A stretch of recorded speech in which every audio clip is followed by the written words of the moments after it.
Bonjour à toutes et à tous, soyez les bienvenus dans le Café de la Marine. Bonjour Gilbert. Bonjour Virginie, bonjour à tous et à toutes. C'est une grande dame qui nous fait l'honneur d'être notre invitée aujourd'hui. Elle était entrée dans l'histoire le 27 avril dernier en devenant la première femme à remporter une course autour du monde en solitaire par les 3 caps, sans assistance et sans escale. Un tour du monde à l'ancienne, sans moyens modernes de navigation et de communication. Un concept vintage qui a séduit cette aventurière dans l'âme qui aime les défis XXL. La modestie de cette navigatrice sud-africaine n'a d'égal que son talent et sa volonté. Nous avons le plaisir et l'honneur d'accueillir Kirsten Neuschafer. Bienvenue Kirsten. Merci.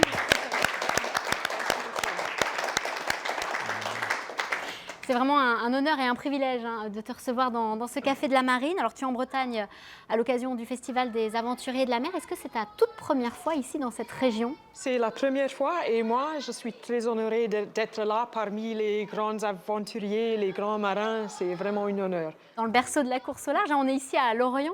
Tu as pu admirer pas mal de bateaux de course. Oui, justement, c'est super. C'est un privilège d'être là. Et je crois que Gilbert t'a servi de guide. Vous avez découvert une mission ensemble bien la région. agréable. Oui, justement, j'avais même un guide, donc c'est un bon séjour que je viens de passer là à Lorient. Et puis une dernière chose, vous avez regardé, je crois, le match France-Afrique du Sud de rugby ensemble. Ça, c'était un très beau match. Dans un bar où il fallait quand même faire peut-être profil bas en étant sud-africaine. Oui, non, c'était un très bon match. C'était un match dur et oui. Ça s'est bien passé pour l'Afrique du Sud, mais il y avait un élément de chance aussi dans tout ça.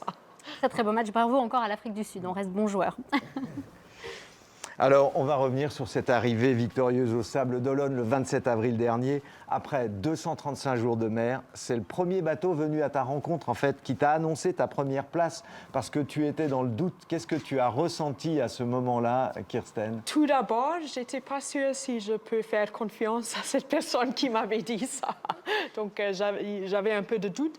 Mais après, je me suis rendu compte que c'était bien la vérité. Mais en même temps, je galérais un peu avec le manque de vent. Oui, on va en parler. Et il faut quand même bien préciser, quand on dit qu'il n'y a aucun moyen moderne de communication et de navigation, c'est ça, c'est que tu navigues, tu es dans l'inconnu en fait, jusqu'à ce qu'on vienne à ta rencontre. Tu ne sais pas s'il y a un bateau devant toi qui est déjà passé ou pas. C'est vraiment, ça c'est difficile nerveusement, on y croit, on n'est pas sûr. Voilà, c'est comment tu as vécu le moment où tu as su que c'était toi qui était la première sur la ligne? Oui, c'était un soulagement parce que j'ai resté coincée longtemps dans le poteau noir. Donc, je ne savais plus si j'avais une possibilité de gagner. Et à la fin, la dernière semaine, j'ai vraiment forcé le plus que je pouvais. Mais je savais, malgré ça, je ne savais pas si j'étais devant l'autre. Donc, quand on m'avait annoncé ça, c'était un soulagement, mais c'était un grand bonheur. Tu avais même aperçu en fait un bateau avec un spi bleu et tu pensais que c'était ton concurrent indien qui te devançait en fait. Justement, et je savais très bien que son bateau était plus léger, donc dans les vents très légers comme ça, si ça a bien été lui, il aurait gagné. Donc juste à la fin, je ne savais pas. Et alors tu le disais, le vent était quasi absent, on le voit sur les images, c'est assez incroyable, toute cette ambiance, les gens sont à côté de toi. Il te parle, voilà, comment tu l'as vécu, toute cette attente, avec quand même une ambiance très conviviale, des gens qui continuent à t'encourager, mais c'était très très long d'en finir enfin avec cette ligne d'arrivée. Oui, c'était long, mais c'était une fin douce, parce que ça a duré du temps, c'était pas comme clac, c'est la fin. J'avais un peu de temps de m'habituer à l'idée déjà que j'avais gagné. J'ai commencé doucement à voir des gens que je connaissais. Donc, moi, je trouve que c'était une bonne fin. C'est assez joli, cette idée d'atterrir en douceur, finalement. Oui, ouais. Alors le public, il t'a réservé un accueil forcément à la mesure de ton exploit. Mais comment est-ce qu'on reçoit toute cette ferveur après des mois de solitude? Il y a un côté un peu violent, même si ce sont des messages vraiment de bienveillance, d'enthousiasme. Oui, c'est vrai, ça fait un grand changement entre la solitude de 8 mois et cette fin assez abrupte. Mais c'était très encourageant et ça m'a étonnée quand même parce que déjà je ne savais pas que j'allais gagner et je ne savais pas que les gens se sont intéressés à ce point-là et que j'allais voir une foule et qu'il y avait des médias et tout ça. Tu t'y attendais pas du tout? Non, non. non, je ne m'y attendais pas. Et alors, est-ce qu'il y a eu une impatience à en finir ou est-ce qu'il y a aussi peut-être un peu d'appréhension finalement à terminer après 235 jours en mer finalement? Oui, il y avait une appréhension en moi, aussi un peu de nostalgie parce que j'étais bien pendant la course. Je me suis rendu compte beaucoup de temps combien j'avais de la chance d'être là et que c'était devenu une façon de vivre. Et j'étais un peu triste aussi que j'arrivais à la fin. Alors, le 27 avril, en plus, Kirsten, c'est le jour Mandela, le jour de la fin de l'apartheid, donc le jour de la liberté. Symboliquement, c'était fort d'arriver ce jour-là, c'était un petit clin d'œil. Oui, c'était très fort. C'était justement un clin d'œil.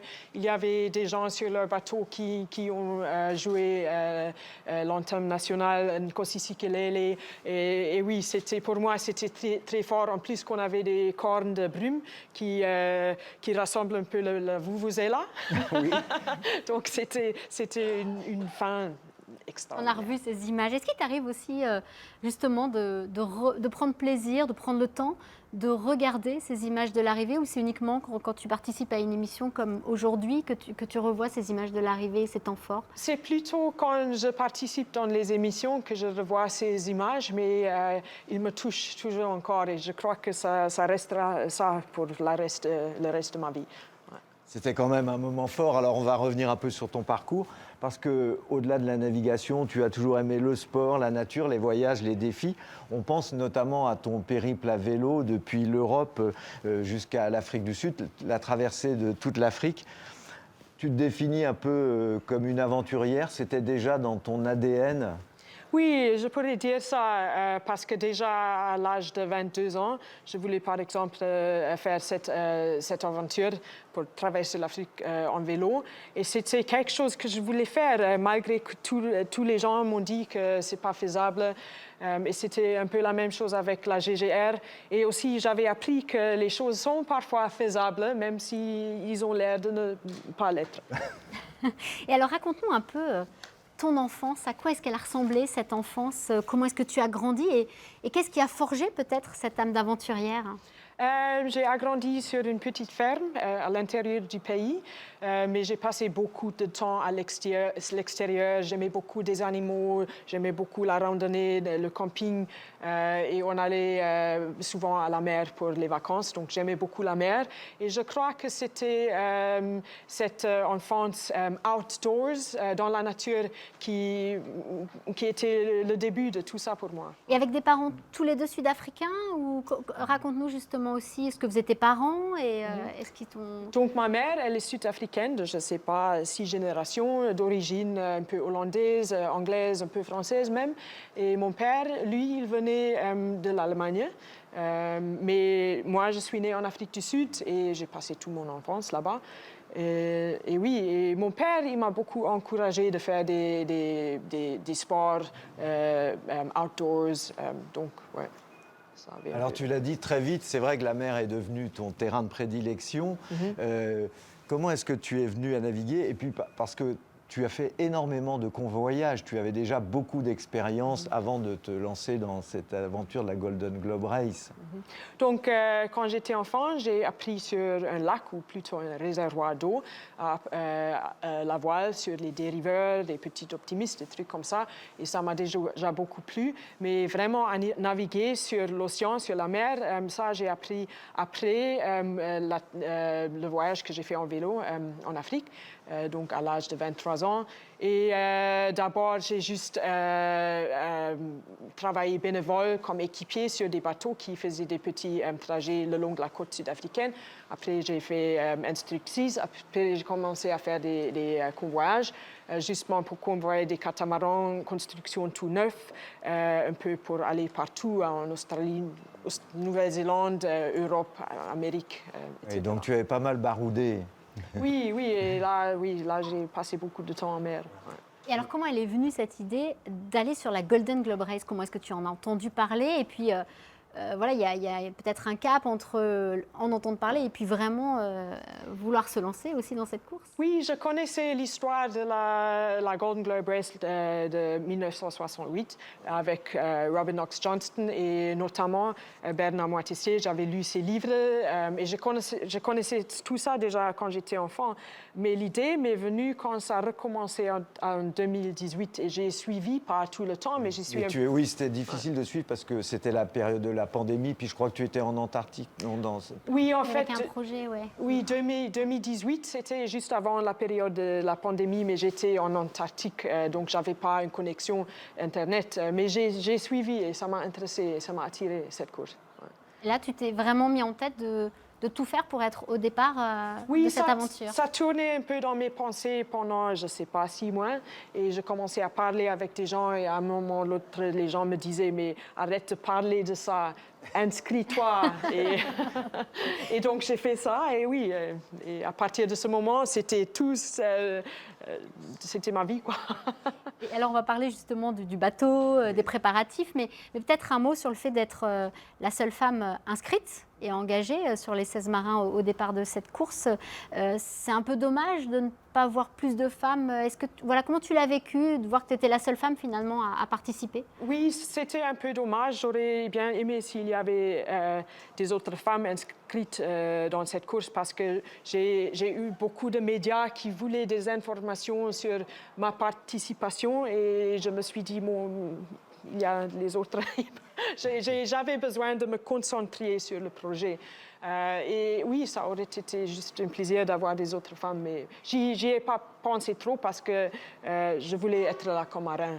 Tout oui, c'est ça. L'ambition, c'était, tu l'avais dit, on va en reparler, d'être première sur la ligne déjà, mais en tant que marin, pas en tant que première femme. C'était pas ça l'objectif. C'est ça. C'était vraiment pas l'objectif parce que, comme je dis toujours, j'ai pas fait grand-chose pour être une femme. J'étais née comme ça, mais j'ai dû beaucoup travailler pour faire la course et ouais.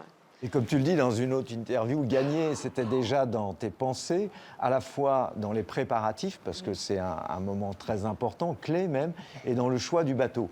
Alors parle-nous un peu de ton bateau, parce que c'est une grande histoire d'amour avec ce bateau que tu as trouvé à Terre-Neuve. Oui, donc c'est justement ça, je voulais essayer de gagner, donc... j'ai eu besoin d'un bateau costaud, un bateau rapide, et j'ai trouvé ce design Cape George qui était permis dans la course, et je voulais déjà ce design. Après, je suis allée regarder plusieurs de bateaux différents.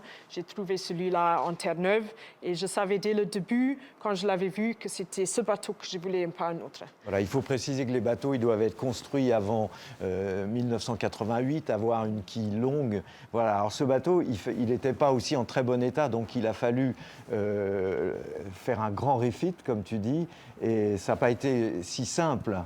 Oui, non, c'était pas simple parce que j'avais trouvé des sous pour acheter le bateau juste avant la pandémie. Après, la pandémie avait commencé et je ne pouvais pas aller au Canada parce que la frontière était fermée. Donc, au moment où j'ai pu joindre mon bateau au Canada, c'était déjà l'hiver. Le bateau n'était pas en bon état, il faisait très froid, il y avait beaucoup de tempêtes. Et donc, j'ai resté au Canada finalement. Et l'autre chose qui était difficile, c'était au niveau de finances, parce que pendant la pandémie, ce n'était pas évident de trouver des sous et des sponsors, etc.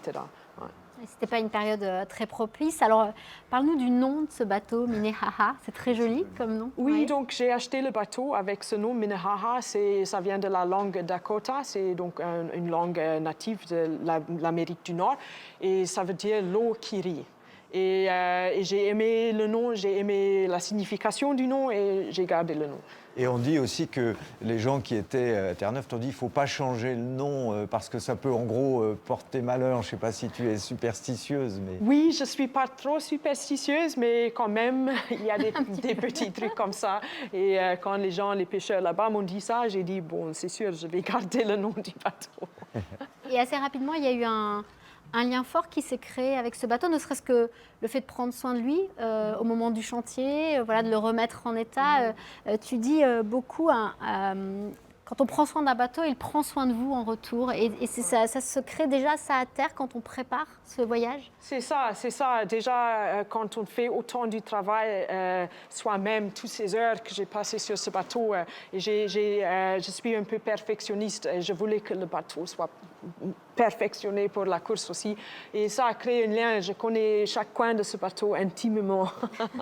Oui, et puis tu l'avais tellement remis en état que tu étais aussi en mesure, par exemple, de changer une pièce, de le réparer. Et c'est important de cette course-là. Oui, c'est justement ça. Et ça m'a aidé de savoir quels outils j'aurais prendre avec moi sur la course et les pièces de rechange et tout ça.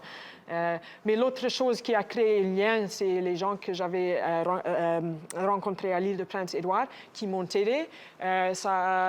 J'ai beaucoup de souvenirs dans ce bateau de ces gens et de leur gentillesse. Ouais. Et alors, ce surnom, ce nom, l'eau qui rit, est-ce que toi qui as passé autant d'heures sur ce bateau, autant de temps, est-ce que tu trouves que justement ça lui va bien, ce nom-là? Je trouve que ça lui va très bien et j'ai passé beaucoup de moments sur le bout dehors parce que depuis le bout dehors, on peut voir comment l'étrave passe les vagues, l'eau et tout ça. Et je trouve que ce nom lui va très, très bien. Ouais. Le lien était tellement fort d'ailleurs qu'à l'arrivée, tu n'as pas voulu le quitter. On t'a proposé d'aller passer une nuit dans une chambre d'hôtel. Après 235 jours, c'était quand même assez logique. Et tu as préféré passer ta première nuit à l'arrivée aux Sables d'Olonne à bord de Minéa. Oui, c'est ça. Je ne pouvais pas imaginer aller dans un hôtel à ce moment-là. Ouais. Alors on va évoquer quelques temps forts de la course avec toi. On a été frappé par ta sérénité sur l'ensemble de la course, y compris quand tu as dû monter au mât. Alors c'est vrai que nous on est habitués à voir des images des navigateurs qui sont obligés de monter en mât et ça ressemble quand même souvent à une torture, quand même il faut le dire, à un sacerdoce. Beaucoup ont le vertige, pas très agréable. Et toi, pas du tout, alors que le bateau navigue, il est sous voile, tu es en haut du mât et tu trouves ça juste magnifique et extraordinaire. Oui, c'est ça, mais ces images-là, j'avais la chance de choisir le moment où je voulais monter sur le mât. C'était des moments calmes, des moments jolis, beaux, où j'ai eu même envie de voir un peu plus loin. Et ça m'a aidé parce que ça m'a permis de vérifier des choses avant qu'il y avait peut-être un problème en haut du mât. Ouais. Mais c'était aussi pour le plaisir. Et c'était aussi une occasion de faire forcément un check de ton gréement et tu étais très attentif pendant toute ta course à vérifier tous les éléments de ton bateau. Oui, c'est ça. Et ça démontre comment j'avais confiance en mon bateau, que je pouvais monter en haut du mât avec le SPI. Donc oui, c'était des super moments. Et tu as des images qui sont très belles depuis le haut de ton mât, comme tu as aussi des images qui sont très belles parce que tu avais un très grand bout dehors, de l'avant du bateau, où on a l'impression que tu aimais bien être à l'avant de ton bateau. Oui, ce que tu nous disais, pour voir l'eau lécher l'étrave. Oui, j'ai beaucoup aimé ce bout dehors. Alors, il y a eu les images en haut du mât. Il y a eu aussi des checks de fait. Parfois, il a fallu plonger pour regarder aussi sous la coque. À un moment, il y a des petits coquillages qui s'accrochent, etc. Oui, quand on est 235 jours en mer, c'est compliqué de caréner. Et en même temps, voilà, c'est important d'aller checker aussi en dessous et de pouvoir nettoyer un peu la coque. Oui, c'était très important parce que, évidemment, ça ralentit le bateau s'il y a beaucoup de bernacles. Et